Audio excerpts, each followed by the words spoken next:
Hello everyone, welcome back. आते हैं एक नए टॉपिक की तरफ। वो टॉपिक है चुंबकीय क्षेत्र की तीव्रता का थोड़ी सी एडवांस बातें हैं।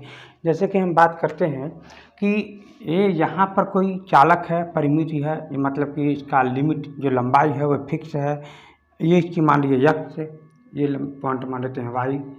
तो यहाँ सेंटर से चाहे यहाँ पर एक बिंदु है पी है, फिर इस मतलब ये आपकी लिमिट जो है ना, परिमित है ना, इसकी वजह से यहाँ पर थीटा मान लीजिए कोई एंगल पता चल जाता है। तो ये वाला एंगल मान लेते हैं फाइव वन, और यहाँ पर जब मान लीजिए कोई एंगल है फाइव में टू। और आपको ये बातें पता है कि यहाँ से लेकर के यहाँ तक की जो दूरी है, लंबवत दूरी मान लीजिए आप इसको डी। तो यहाँ पर आई धारा ऊपर से नीचे जा रही है, तो इसका चुंबकीय क्षेत्र की दिशा कागज के तल के लंबवत अंदर की ओर होगा। अगर यही पॉइंट इधर रहता तो कागज तल के लंबवत ऊपर की ओर होगा। ये ऊपर की तरफ है, ये वाला अंदर की तरफ है। तो अब हम लोग आते हैं इस बात को समझते हैं कि इसका मान कितना होगा। तो देखिए यहाँ पर विद्युत क्षेत्र के जो आपका चुंबकीय क्षेत्र की जो तीव्रता है, ये आपका मान हो जाएगा बी इज इक्वल टू में न्यू में नॉट अपान में 4 में पाई आई इंटू में डी। अरे हाँ या ना, आई इंटू आई अपान में डी। फिर यहाँ हो जाएगा आपका ये साइन में फाइव वन प्लस में साइन में फाइव में टू। अरे हाँ है ना। तो आप लोगों को ये बात मैंने स्टडी करते टाइम में ये भी मैंने बताया था कि यहाँ पर जो एंगल है मान लीजिए अल्फ़ा, और यहाँ पर जो एंगल है जो ऊपर से आ रहे हैं इसको मान लीजिए आप बीटा। तो उस कंडीशन में भी क्या विद्युत क्षेत्र की तीव्रता हो सकता है? हाँ, हो सकता है। पहले आप समझेंगे इसका मान क्या होगा फाइव के रूप में, पहले ये समझ लीजिए। तो यहाँ हम देखेंगे इसका मान निकालने के लिए, मान लीजिए आपके पास कोई त्रिभुज है इस तरह से, और यहाँ पर हमको फाइव पता है और यहाँ पर हमको पता है 90 डिग्री है। तो ये वाला एंगल कितना होगा आपको पता होना चाहिए कि 90 अंश माइनस में फाइव। अरे हाँ है ना। तो ये वाला एंगल कितना होगा? तो ये 180 अंश में से आप ये वाला मान घटा दोगे तो आपका मान आ जाएगा 180 माइनस में 90 फिर प्लस में 5। फिर यहाँ से आप घटा देने के बाद देखोगे 90 अंश प्लस में हो जाएगा 5। अरे हाँ है ना। तो इस कंडीशन में जो आपका बीटा का जो मान है वो आपका मान आ जाएगा 19 प्लस में 5 में 1। अरे हाँ है ना, ये आपका मान समझ में आ गया होगा। तो अगर जो इसका बात ध्यान से देखा जाए तो जो बीटा का जो मान है यहाँ पर इस कंडीशन में कितना आ जाएगा, यहाँ पर ये 19 प्लस में 5 में 1। 5 1 कहाँ है? ये यहाँ पर है। उसी कंडीशन में अगर यहाँ पूछा था ये अल्फ़ा का मान क्या होगा, मैंने ये जो निगमन है ना, ये मैंने बोर्ड पे मैंने कराया है, और आप यूट्यूब पर पिछले जस्ट वीडियो में है, इसे आसानी से देख के समझ लीजिएगा। तो यहाँ से अगर हम अल्फ़ा का मान निकालें तो मुझे क्या पता चलेगा, ज़रा ध्यान से समझिए।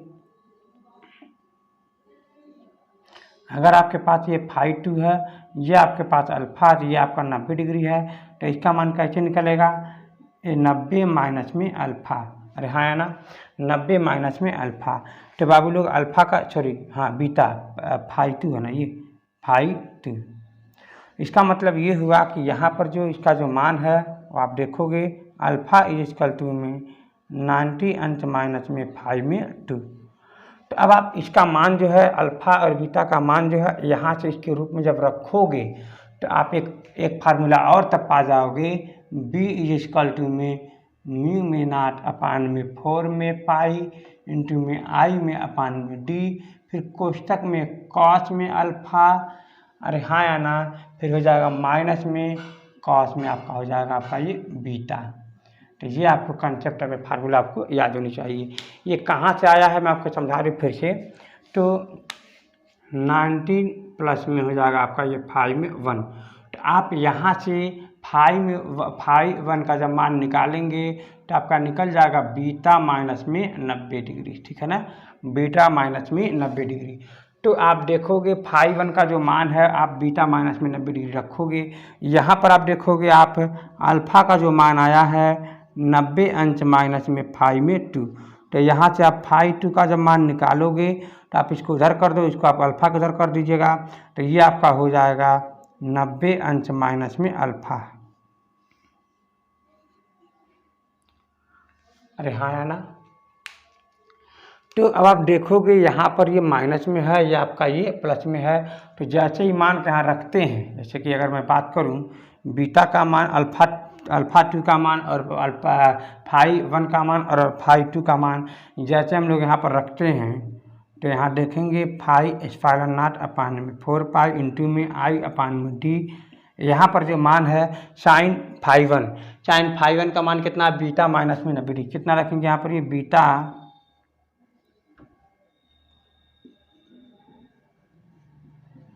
माइनस में 90 डिग्री। फिर यहाँ पर क्या आ जाएगा, प्लस हो जाएगा। फिर साइन में यहाँ पर क्या लिख देंगे, फाई 2 का जो मान आ जाएगा वो आपका लिख देंगे 19 माइनस में अल्फ़ा।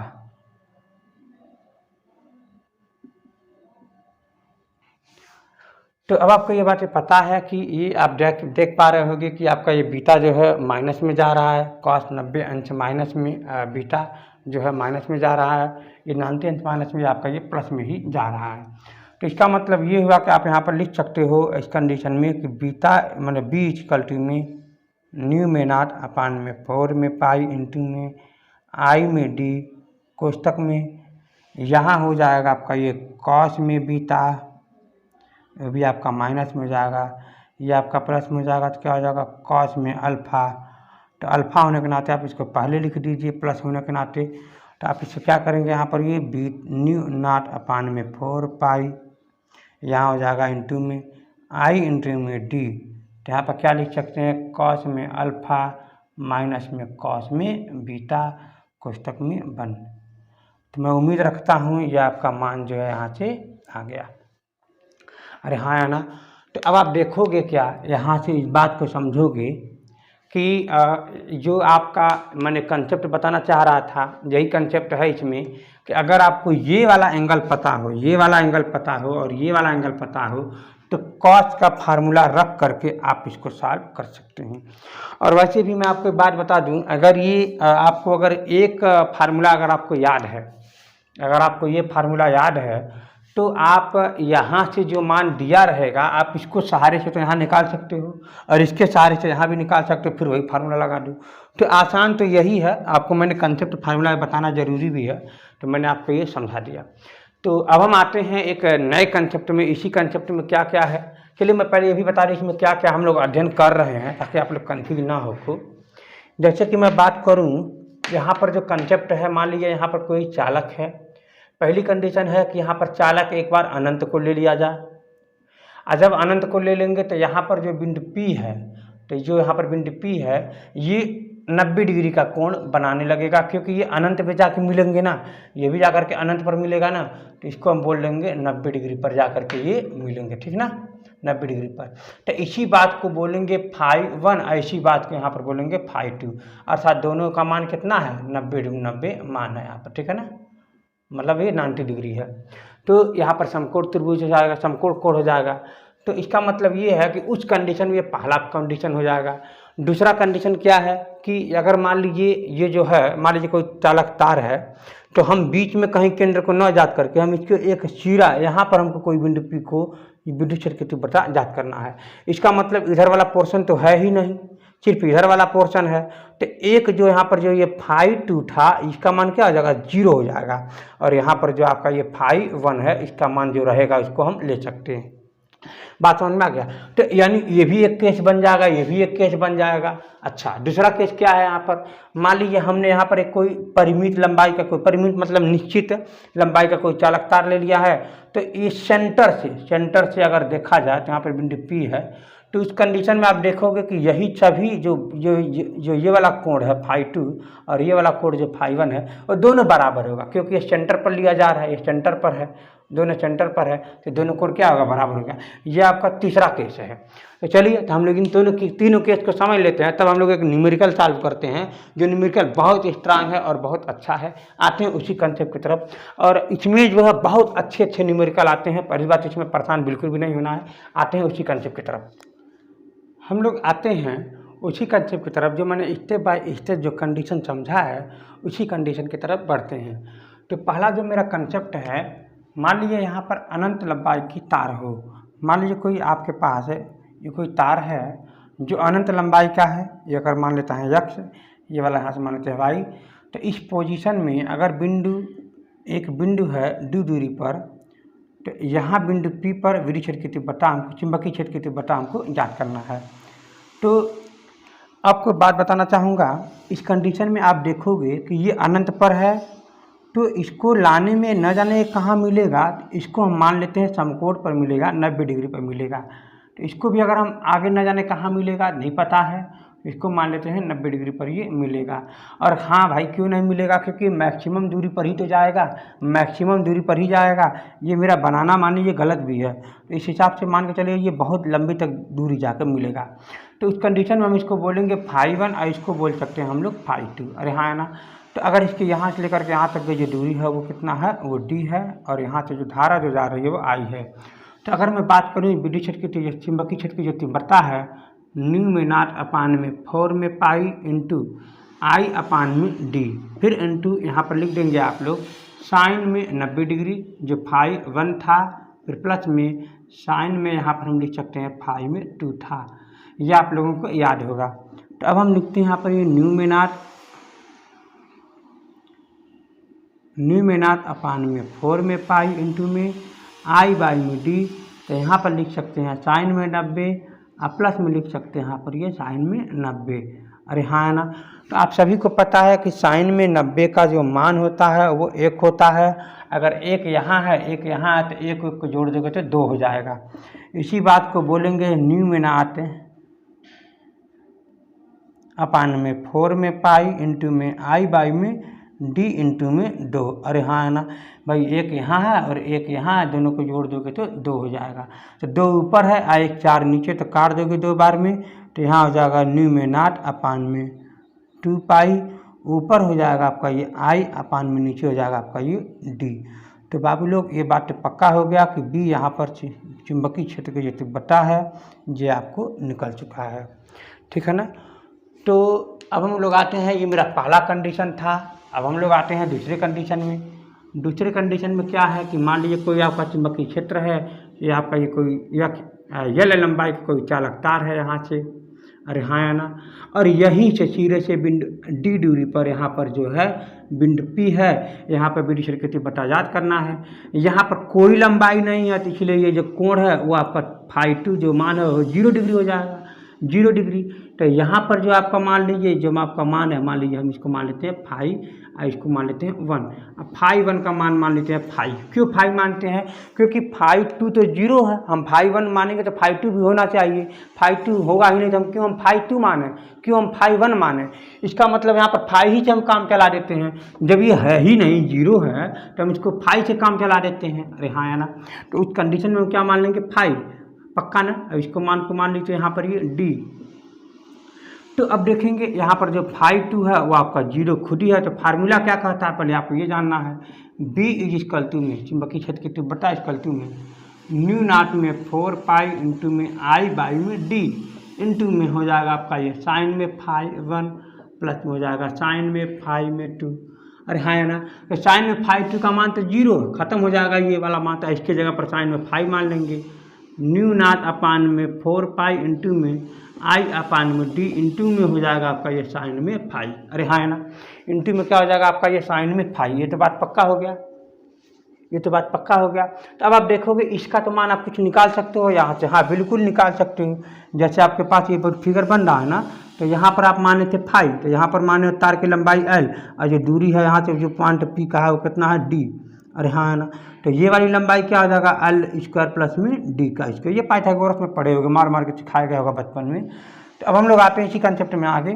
तो ज़रा ध्यान दीजिएगा इस कंडीशन में क्या है कि इस कंडीशन में ये है, तो साइन में आप देखोगे यहाँ से साइन में फाई बराबर क्या होता है लंब बट्टे में कर्ण।